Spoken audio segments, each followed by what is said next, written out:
Hello दोस्तों, कैसे हो आप सब। आज की इस वीडियो में हम डिस्कस करेंगे जो सीआरपीसी है, भारतीय नागरिक सुरक्षा संहिता है, जो अभी नई एक्ट आई है, उसमें जो हायरार्की ऑफ कोर्ट है और जो कोर्ट्स की पावर है उसके बारे में।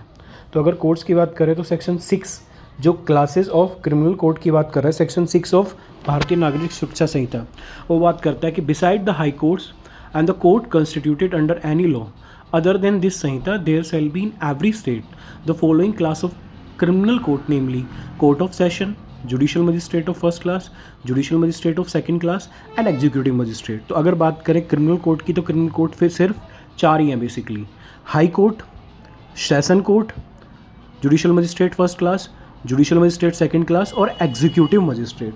तो हाई कोर्ट की बात करो तो हाई कोर्ट तो जो सबसे बड़ा कोर्ट है किसी स्टेट में वो होता है। सेशन कोर्ट की बात करें तो जब हम सेशन कोर्ट की बात करते हैं तो बेसिकली डिस्ट्रिक्ट को हम सेशन में डिवाइड कर देते हैं, और सेशन के होता है कि डिस्ट्रिक्ट का जो सबसे बड़ा कोर्ट होता है वो सेशन कोर्ट होता है।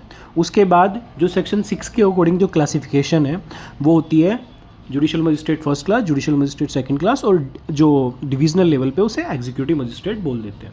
उसके बाद अगर बात करें पावर की तो किस कोर्ट के पास कितनी पावर है, कौन ट्राई कर सकता है, तो वो सेक्शन 21 में लिखा हुआ है कि कौन सा मैटर कौन ट्राई कर सकता है।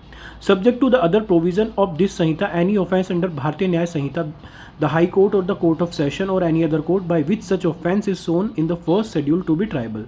तो अगर बात करें भारतीय न्याय संहिता की तो भारतीय न्याय संहिता में 3 कोर्ट हैं जो ट्राई कर सकते हैं।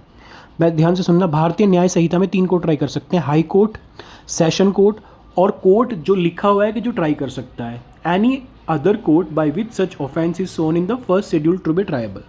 तो बेसिकली बात करें भारतीय न्याय संहिता में, मैं फिर बोल रहा हूँ, 3 कोर्ट ट्राई कर सकते हैं: high court, court of session और any other court by which such offence is shown in the first schedule to be tribal.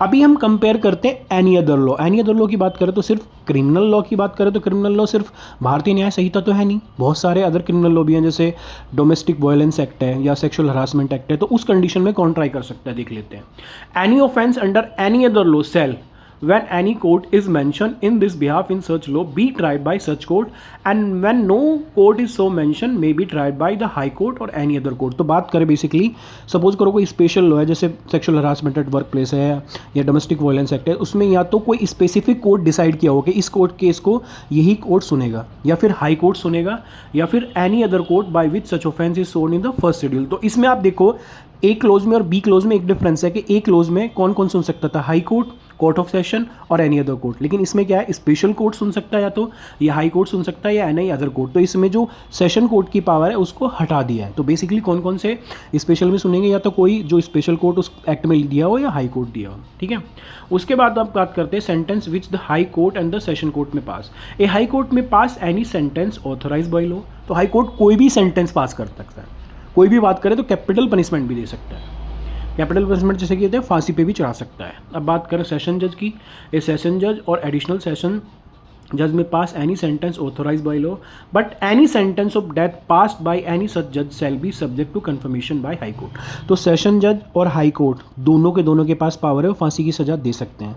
लेकिन जो सेशन जज की पावर है वो subject to confirmation by high court है कि सपोज करो कोई सेशन जज किसी को फांसी की सज़ा देता है तो उसको अगर हाई कोर्ट ने कन्फर्म कर दिया तभी उसे बंदे को फांसी की सज़ा मिलेगी, अदरवाइज उसे नहीं मिलेगी। अब उसके बाद बात कर लेते हैं, the court of chief judicial magistrate may pass any sentence authorise by law except a sentence of death, imprisonment for life और imprisonment for term exceeding 7 years। तो सीजेएम की बात करें हम, चीफ जुडिशियल मजिस्ट्रेट की, तो वो पनिशमेंट तो अथाह दे सकता है, कितनी 7 साल तक की दे सकता है, लेकिन वो फाइन ना अनलिमिटेड लगा सकता है। फाइन अनलिमिटेड लगा सकता है लेकिन सज़ा कितनी देगा, पनिशमेंट कितनी देगा, 7 साल की। उसके अलावा the court of magistrate of first class may pass a sentence of imprisonment for a term not exceeding 3 year और फाइन नॉट एक्सीडिंग 50,000। तो अब जुडिशियल मजिस्ट्रेट फर्स्ट क्लास की बात करें तो वो कितनी दे सकता है, इम्प्रिजनमेंट नॉट एक्सीडिंग 3 ईयर, 3 साल तक की सज़ा दे सकता है जुडिशियल मजिस्ट्रेट फर्स्ट क्लास, और 50,000 तक का फाइन लगा सकता है। सीजेएम कितना लगा सकता है, फाइन अनलिमिटेड, लेकिन सज़ा 7 साल तक की जा सकता है। जुडिशियल मजिस्ट्रेट कितना लगा सकता है, 3 साल तक की पनिशमेंट, लेकिन फाइन कितना, 50,000 तक का लगा सकते हैं।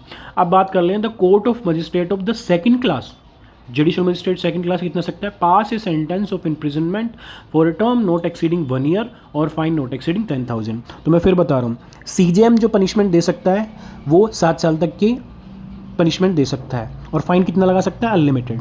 जुडिशियल मजिस्ट्रेट कितनी पनिशमेंट दे सकता है? 3 साल तक की पनिशमेंट दे सकता है, और फाइन कितना लगा सकता है? 50,000। और चीफ जुडिशियल मजिस्ट्रेट के बाद बात करते हैं judicial magistrate second class. Judicial magistrate second class कितना दे सकता है? वो 1 साल तक की सज़ा दे सकता है और 10,000 तक का फाइन लगा सकता है। तो अगर बात करें हायरार्की, तो हायरार्की सेक्शन 6 में डिफाइन है, जो high court, session court, judicial magistrate first class, judicial magistrate second class की बात करता है। और उसके अलावा पनिशमेंट 21 से लेके 23 तक BNSS में दिया हुआ है। तो जब हम कोई क्वेश्चन अटैम्प्ट करेंगे तो सेक्शन 6 रेड विद सेक्शन 21, 22, 23 करेंगे। Thank you. Subscribe my channel.